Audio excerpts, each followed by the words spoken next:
The Berlin Conference is an international conference which was held from November 15, 1884 to February 26, 1885, with the aim of establishing the rules of colonial partition in Central Africa. It marked the European organization and collaboration for the sharing and division of Africa. A previous conference started the debate on the conquest of the Congos and thus began the beginning of the colonial struggles. The direct impact of the Berlin Settlement Conference on the settlement of official settlement rules was a European wave of treaty signing. What do you remember about the Berlin Conference? What else did you know about this conference? Here are 10 facts you should know about the Berlin Conference. Now, before we get into it, please press the subscribe button and turn on the notification bell so you can be notified every time we upload a new video.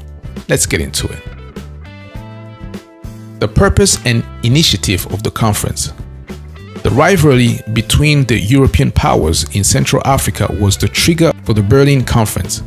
The initiative for this conference was taken by German Chancellor Bismarck and French Prime Minister Jules Ferry with the aim of freedom of navigation on the Congo and Niger rivers, the abolition of the slave trade, the creation of the independent state of Congo entrusted to Leopold II, King of Belgium, and the division of Africa by European powers. The sharing of Africa. In the 19th century, most of the African colonial borders were arbitrarily drawn by the European powers. Often, they fragmented the peoples of Africa and the existing political entities between different European colonies and empires.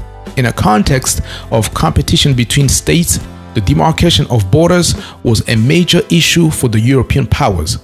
Treaties divided territories before even knowing their geographic or historic characteristics. Colonial borders separated new areas of sovereignty. By themselves, they subdivided into territories with their own administrative rules and their own status: charter company, dominion, condominium, colony, department, protectorate, area of occupation, personal possession of a sovereign. Principle of effective occupation. The principle of effective occupation stipulated that the powers could acquire rights to colonial lands only if they owned them and had effective occupation. In other words, if they had concluded treaties with local leaders, if they displayed their flag there, and if they established a treaty. The administration on the territory governed with a police force to maintain order. Colonial power could also make economic use of the colony. This principle became important not only to allow the European powers to acquire territorial sovereignty in Africa, but also to determine the limits of their respective overseas possessions, and effective occupation sometimes used to settle disputes over the borders between colonies. But since the Berlin Act was limited in scope to land on the African coast, European powers often claimed rights to land inland without demonstrating the need for effective occupation. Bilateral sharing. Portugal, United Kingdom. The Portuguese government presented a project known as the Pink Card, in which the colonies of Angola and Mozambique were united on an east-west axis. France, United Kingdom. A line running from Sai in Niger to Barua on the northeast coast of Lake Chad determined the area allocated to each of the two countries.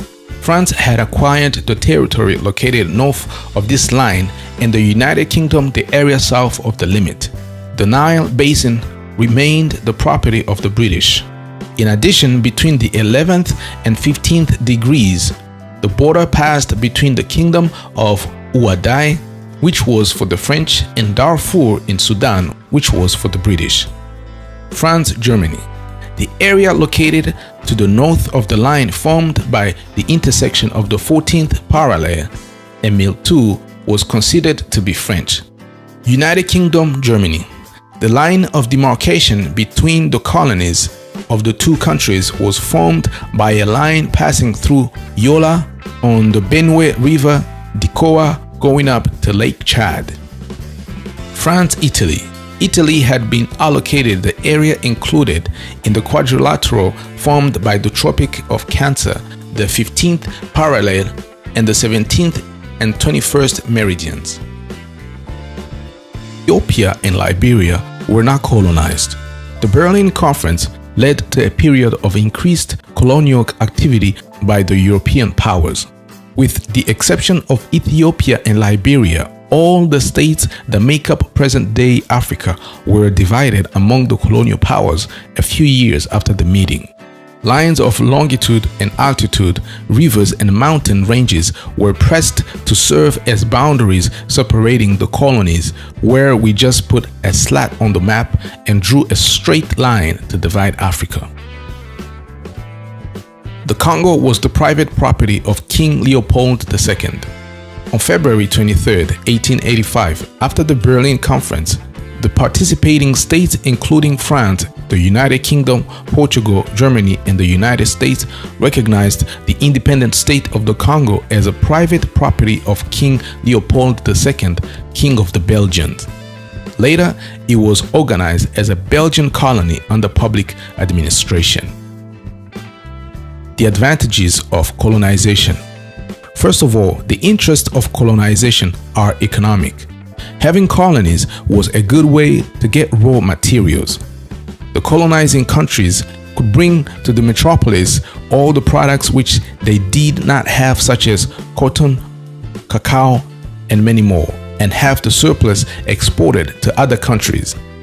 In addition, the capital that people invested in the colonies often yielded much more than what they had invested. Then the interests are also political. Colonization was a kind of mode in which all Europe took part in order to assert its power. The more colonies there were in a country, the more prestigious that country was. Only there were many rivalries between the countries which opposed each other. Finally, the interests were also cultural.